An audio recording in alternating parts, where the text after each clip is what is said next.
This is 101R Smith, also known as Reggie Smith. Today, I'm bringing to the Gunpla network the Master Grade Gundam Fenice Rinascita from Gundam Build Fighters, the original Gundam Build Fighters. Now, before we begin, I'd like to give a huge shout out to Canadian Gundam. This was a birthday gift that I was looking for myself back in June. They had it offered to me. I got it at a pretty good discount. This is one of my holy grail of Gunpla that I've been looking for a while. So if you want to go check it out, you want to surprise somebody this holiday season, they're one of the places to go. They have a flat rate shipping fee of $10 all throughout North America, and they have some pretty good selection of the Gunpla. Probably some you haven't seen in a while, or that obscure kit that you're looking for. So go check them out and say that Gunpla Network brought you over there. Now, this is the Gundam Fenice Rinascita.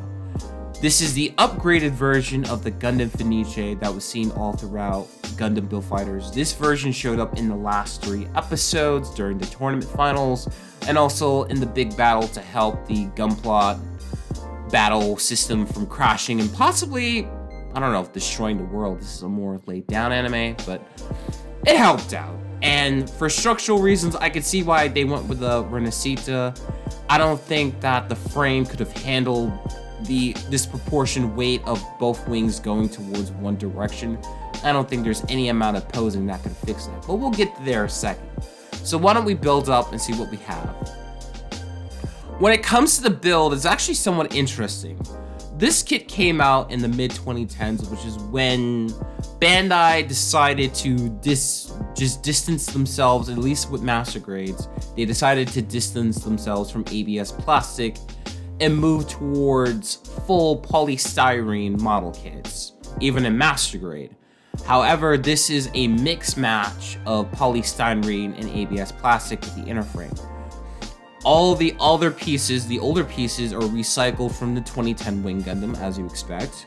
But also, a lot of the new pieces are unique to the Fenice, but also they're made of polystyrene, which kind of has me baffled and also kind of curious to see how long-term wise the Fenice is going to stand, because ABS plastic is tougher than polystyrene.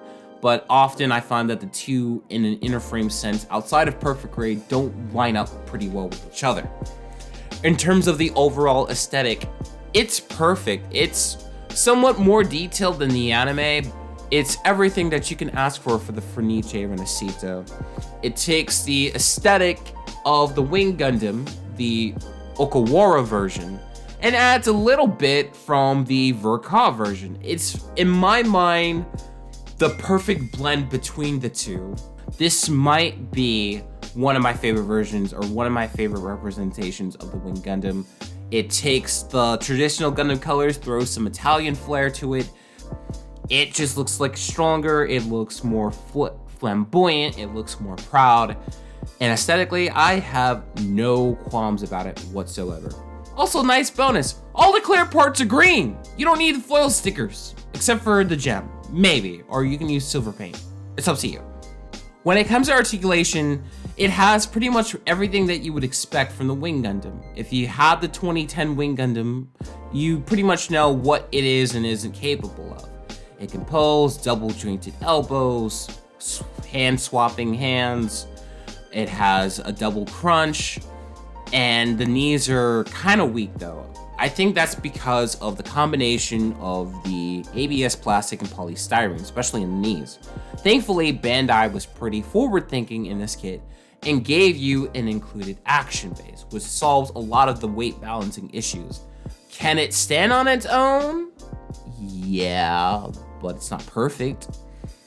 But with the included action base, and this is the debut of the more modern action base that we have, you get a lot more options. You don't have to deal with the hassles of screws and pins.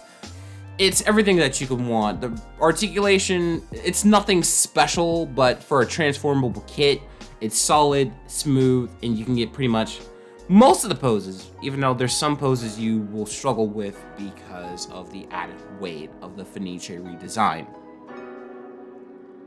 When it comes to accessories, you do have a fair amount of options. Obviously, we've already talked about the action base.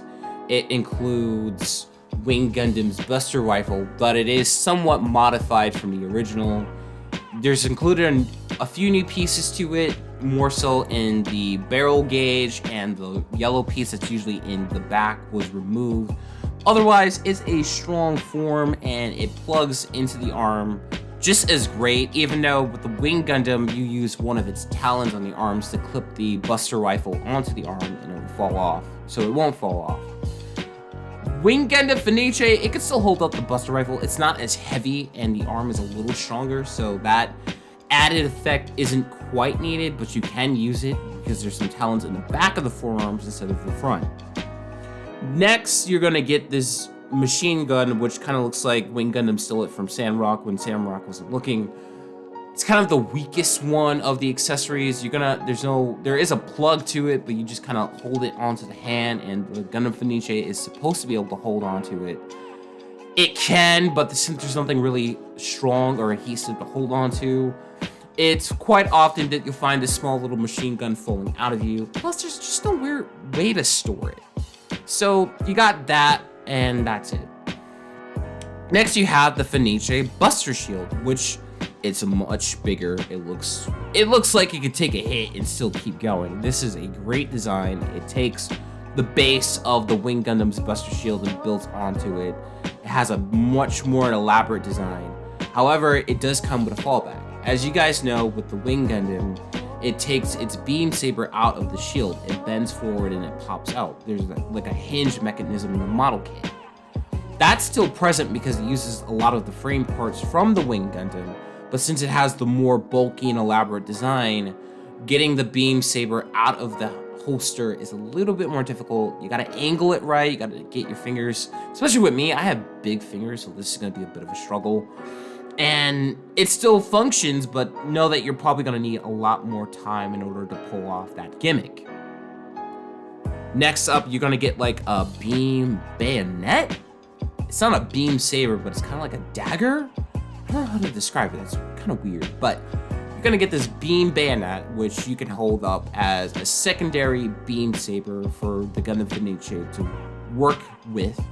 And then for added bonus, you can attach it to the Buster Rifle and have a beam bayonet going with it, so you can make it look just even more dangerous, because, you know, if I learned anything from Devil May Cry, bayonets are awesome. Finally, one of the more elaborate designs, it comes with a beam cloak. As, you know, Gundam Fenice, especially Fellini, is a little bit more of the flamboyant, romantic Italian type. And you can connect it to the Gundam Fenice's shoulders.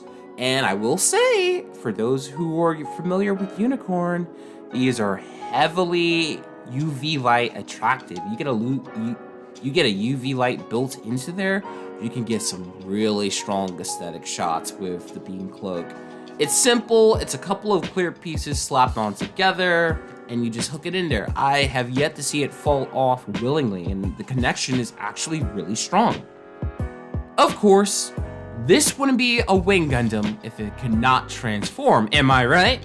So once you get it up to the Neo Bird mode, yeah, this thing looks like a phoenix. This transformation, it takes a lot of the same gimmicks and mechanics as the original 2010 Wing Gundam, and it's pretty much the same transformation, except you're not going to be able to swing the waist 360 or 180. That's just not how this Neo Bird mode is designed.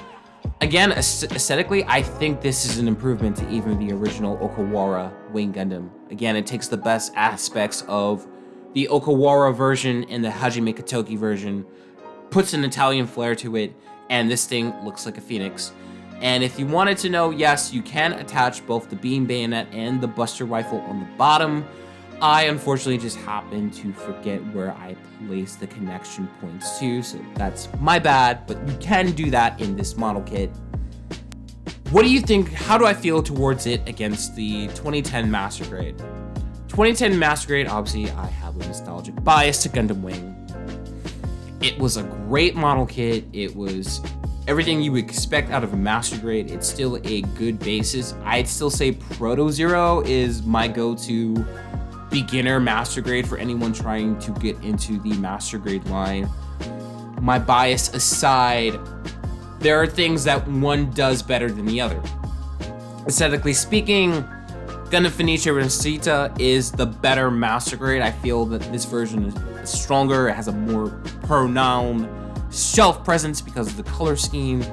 It looks stronger. It has a greater presentation. It has a lot more gimmicks.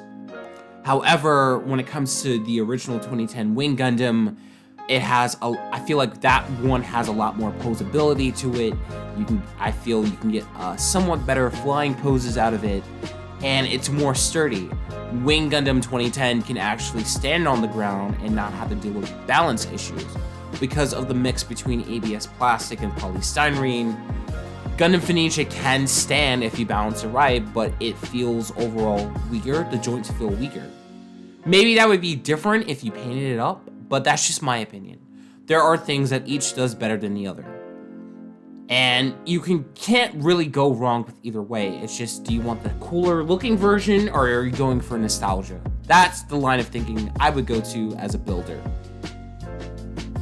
Overall, I find that the Gundam Fenice Rinascita Master Grade is a nice little gem. It's kind of sad that we didn't get a lot of Master Grades out of Build Fighters. We got pretty much every important mech from the first season, but as soon as we get to try, only Perfect Gundam 3 Amazing Red Warrior got a Master Grade.